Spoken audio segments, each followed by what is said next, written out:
प्रश्न क्रमांक 6 है, यदि एफ एक्स बराबर 3 साइन एक्स और जी एक्स बराबर कॉस स्क्वायर एक्स दो वास्तविक फलन है, तब एफ प्लस जी और इसके बाद कोष्टक में दिया है पाई अपान 3 दिया है। ये पाई अपान 3 क्या होगा? एक्स का मान होगा ना। तो मैं आपको जब हल करूंगा उस समय इस मान को रख कर बताऊंगा, ठीक है। आगे है, और एफ जी फिर कोष्टक में क्या दिया है? पाई अपान 6 दिया है। ये भी क्या होगा? जब हम एफ इंटू जी करेंगे तब हम एक्स की वैल्यू पाई अपान 6 रखेंगे, ठीक है। का मान ज्ञात कीजिए कह रहा है। तो पहले हम प्रश्न को लिख लेते हैं जो दिया है उसको, ठीक है। तो यहां पे मैं लिख लेता हूं, दिया है एफ एक्स दिया हुआ है और एफ एक्स का मान कितना दिया हुआ है? 3 साइन एक्स, और जी एक्स दिया हुआ था, ठीक है। तो उसको भी लिख लेते हैं, जी एक्स बराबर कॉस स्क्वायर एक्स, इतना दिया हुआ है, ठीक है। इसके बाद ये जो एफ और प्लस जी है ना, इस तरह से, और यहाँ पे इसके साथ इंटू क्या था? पाई अपान 3 था ना। तो डायरेक्ट मैं क्या कर देता हूँ, यहाँ पे उसको एक्स रख देता हूँ, ठीक है। बाद में मैं पाई अपान 3 को रख दूंगा इसकी जगह, ठीक है। इसके बाद हल करते हैं, ठीक है। सीधा इसको हल ही कर लेते हैं। तो ये हो जाएगा, अंदर जब गुणा करेंगे तो ये एफ एक्स बन जाएगा और प्लस ये हो जाएगा जी और ये एक्स हो जाएगा। अब एफ एक्स का मान कितना है? यहाँ पे देखो 3 साइन एक्स और प्लस जी एक्स का मान क्या है? Cos square x. अब एक्स की जगह पे क्या रखेंगे? पाई अपान 3, ठीक है। तो अब रख देते हैं पाई अपान 3। तो 3 साइन पाई अपान 3 प्लस कॉस स्क्वायर पाई अपान 3, ये हो जाएगा 3 साइन पाई का मान कितना होता है? 180, ठीक है। ये हो गया 180 अपान 3 प्लस कॉस स्क्वायर 180 अपान 3, ठीक है। 3 से भाग दे दो तो कितना होगा? 3 एकम 3 छक्के, तो यहाँ पे 6 और 0 मतलब 60 अंश आ जाएगा। ये भी 3 छक्के मतलब 60 अंश यहाँ पे प्राप्त हो जाएगा। तो मैं लिख लेता हूँ साइन, ये हो गया 60 अंश प्लस कॉस स्क्वायर 60 अंश, ठीक है। साइन 60 अंश में मान कितना होता है? तो साइन 60 अंश में मान होता है करनी 3 अपान 2 होता है, ठीक है। प्लस कॉस स्क्वायर यहाँ पे 60 अंश है, मतलब कॉस 60 में अब मान बताना है तो 1 अपान 2 होता है ना। तो हम यहाँ पे लिख लेते हैं 1 अपान 2, और ये वर्ग है तो इसका मतलब ये है कि हम यहाँ पे इसको वर्ग कर देंगे। फिर ये हो जाएगा 3 और करनी 3 और ये अपान 2 और एक और एक कितना हो जाएगा? एक और यहाँ पे 2 दिया है, 2 2 कितना हो? 4, तो 1 अपान यहाँ पे 4 आ जाएगा। लघुत्तम निकाल लेते हैं। तो यहाँ पे लघुत्तम निकालेंगे, यहाँ पे क्या है? देखो ये 2 है और ये 4 है, तो ये जुड़ तो नहीं सकता। जब तक कि नीचे का मान बराबर नहीं होगा तब तक कि जुड़ेगा नहीं, ठीक है। तो लघुत्तम निकाल लेते हैं। तो लघुत्तम निकालने का तरीका क्या है? देखो यहाँ पे 2 है, 2 के पहाड़ा में 4 आता है, तो मैं क्या करूँगा? 2 यहाँ पे ले आऊँगा और 2 यहाँ पे, उसके बाद निकल जाएगा। तो यहाँ पे ऊपर में 2 गया, 3 करनी 3 और नीचे में पहले से 2 था तो ये 4 हो गया, और यहाँ पे 1 अपान 4 को जैसा है वैसा रखेंगे, ठीक है। ये लघुत्तम कहते हैं इसको। अब यहाँ पे 4 लिखो इस तरह से, और ये हो गया 3 दूनी 6 करनी 3 प्लस 1, ठीक है। ये वाला उत्तर निकल गया, ठीक। एक आंसर आ गया, ठीक है। अब f इंटू जी करके करते हैं। तो f इंटू जी कर देते हैं, तो ये f और g इस तरह से, और यहाँ भी x लगा देते हैं। तो अब क्या होगा? ये एफ एक्स इंटू जी एक्स, यहाँ भी वही मान रखेंगे। यहाँ पे क्या आ जाएगा? 3 साइन x आ जाएगा इंटू जी एक्स का मान कितना है? कॉस स्क्वायर x है ना, तो कॉस स्क्वायर x रख देंगे। सेम प्रक्रिया होगा, ठीक है। 3 और यहाँ पे साइन, इस बार जो x का मान है क्या रखेंगे?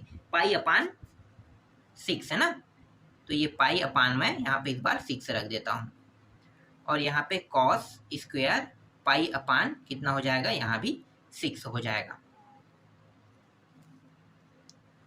3 साइन पाई का मान होता है 180 अंश और ये 6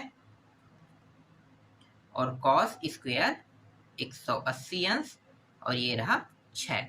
ठीक है, 3 साइन 6 दूनी 12 और 6 18, तो मतलब 3 बार में तो 30 अंश आ जाएगा यहाँ पे, और कॉस में भी यहाँ पे 30 अंश आ जाएगा। ठीक है, साइन 30 अंश का मान कितना होता है 1/2 प्लस कॉस स्क्वायर 30 अंश, मतलब कॉस 30 अंश में बताना है, तो कॉस 30 अंश का मान होता है करनी 3/2 होता है। ठीक है, और यहाँ पे वर्ग है तो इसको भी वर्ग में ले लेंगे, तो ये 3 और ये 2, 3 एकम 3 और 3/2 हो गया, और ये करनी में है इसलिए ये पूरा 3 हो जाएगा और नीचे में 4 आ जाएगा इस तरह से। ठीक है, 3 और 4। एक मिनट, यहाँ पे मैं गलती कर दिया हूँ, ये इंटू में है ना, यहाँ पे इंटू में है। ठीक है, ये सब इंटू में है, मैं प्लस प्लस करते आ रहा था। ठीक है, इंटू रखना है। अब ये हो जाएगा, कितना हो जाएगा 3 तिया 9 और 4 दूनी 8। ठीक है, 9 4 दूनी 8, तो ये क्या हो गया, ये इसका आंसर हो गया। तो 9/8 क्या आया, ये जो प्रश्न क्रमांक 6 के दूसरा का आंसर है। ठीक है, तो हमने दोनों को हल कर लिया। चलो आगे देखते हैं नेक्स्ट प्रश्न को।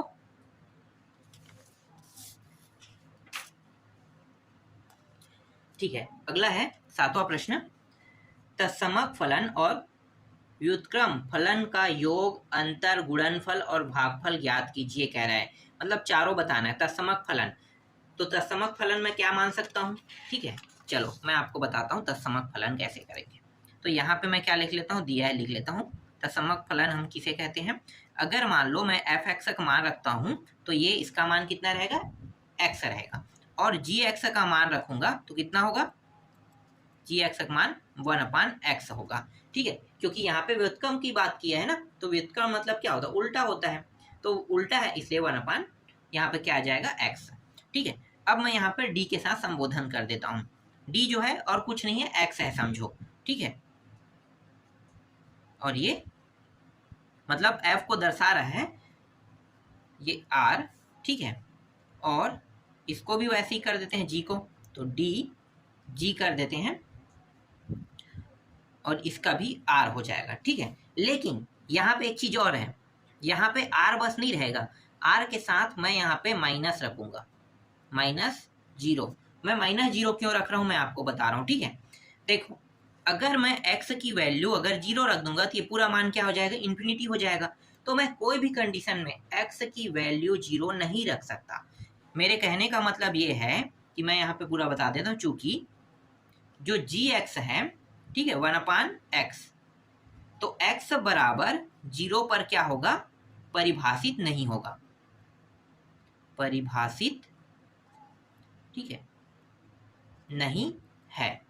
ये मैं लिख रहा हूँ, इसलिए लिख रहा हूँ क्योंकि कोई भी कंडीशन में मैं x का मान 0 नहीं रख सकता। अगर मैं x का मान 0 रख दूंगा तो ये प्रश्न हल नहीं होगा और ना ही ये प्रश्न बनेगा, क्योंकि इन्फिनिटी प्राप्त हो जाएगा, तो ऐसा पॉसिबल नहीं है। ठीक है, इसलिए x बराबर 0 पर परिभाषित नहीं होगा, इसलिए मैं यहाँ पे आपको बता रहा हूँ। ठीक है, इसलिए यहाँ पे माइनस लगा के मैंने क्या लगा दिया, 0 लगा दिया। ठीक, अब हल करते हैं। तो अब मैं ले लेता हूँ, यहाँ पे पहले हम प्लस करेंगे, f प्लस g करेंगे। ठीक है, और यहाँ पे क्या लगा था, d लगा था ना। ठीक है,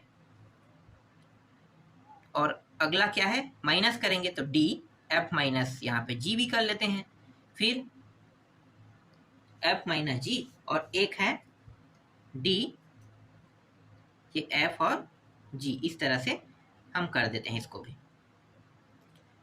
ठीक, ठीक है, चलो अब हल करते हैं। ठीक है, 4 है ना, एक और था, क्या था, d f इंटू जी। अक्सर ये भाग में दिया इसलिए इसे लिखा नहीं जाता है, 3 ही तक लिखा जाता है, लेकिन मैं हर बार मैं इसको लिख रहा हूँ। ठीक है, चलो पहला, दूसरा, तीसरा, चौथा, तो मैं यहाँ पे पहला ले लेता हूँ इसको।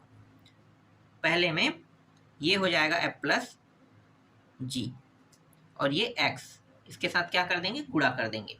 तो जब गुणा करेंगे तो ये fx प्लस gx हो जाएगा। इसका मान रख देते हैं, तो इसका मान x है और इसका मान 1/x है। ठीक, आगे हल करेंगे तो क्या होगा, देखो यहाँ पे कुछ नहीं, मतलब 1 है, तो क्या होगा, लघुत्तम क्या आ जाएगा, x आ जाएगा। तो ये x इसका लघुत्तम, x क्या होगा, x का वर्ग प्लस 1 हो जाएगा।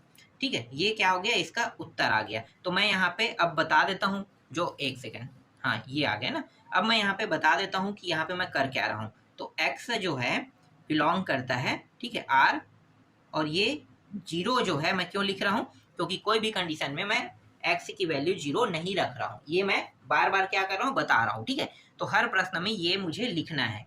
किसको लिखना है, ये उत्तर आएगा, उसके बाद ये मान पूरा मुझे लिखना है।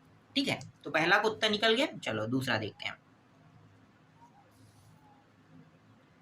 f माइनस जी करते हैं, फिर x, तो ये हो जाएगा एफ एक्स माइनस जी एक्स, ये x माइनस 1 माइनस एक्स, ये हो जाएगा x का वर्ग माइनस 1, और ये हो जाएगा नीचे में x आ जाएगा। और यहाँ पे मैं क्या लिखूंगा, फॉर ऑल, फिर x बिलोंग टू, ठीक है, r माइनस 0, ये पूरा मुझे लिखना है इस तरह से। तीसरा, अब मैं एफ जी करूँगा, और ये x, तो ये एफ एक्स, और ये हो जाएगा जी एक्स। तो इसका मान x और 1/x, तो ये दोनों क्या हो जाएगा, कट जाएगा। कटने के बाद कितना प्राप्त होगा, कटने के बाद 1। तो for all x belong r, और ये रहा 0। ठीक है, ये भी बन गया। चलो एक और बचा है, चौथा बस को और देख लेते हैं। ये हो गया f, और ये g, और ये x, तो ये हो जाएगा एफ एक्स, और ये हो जाएगा जी एक्स। मान रख देते हैं, एफ एक्स का मान कितना है x, और जी एक्स का मान कितना है 1/x। तो ये पहला और चौथे का गुणा इस तरह से कितना हो जाएगा, x का वर्ग आ जाएगा। फॉर ऑल x, ये r, और ये 0। ठीक है, इस तरह से इसका भी उत्तर आ गया। ठीक है, तो चारों प्रश्न यहाँ पे कंप्लीट हो गया। जो 4 टॉपिक यहाँ पे जो योग करने के लिए कहा था, अंतर, गुणनफल और भागफल करने के लिए कहा था, ये टोटल क्या हो गया, कंप्लीट हो गया। ठीक है, बाकी जो प्रश्न बचा उसको नेक्स्ट वीडियो में देखेंगे।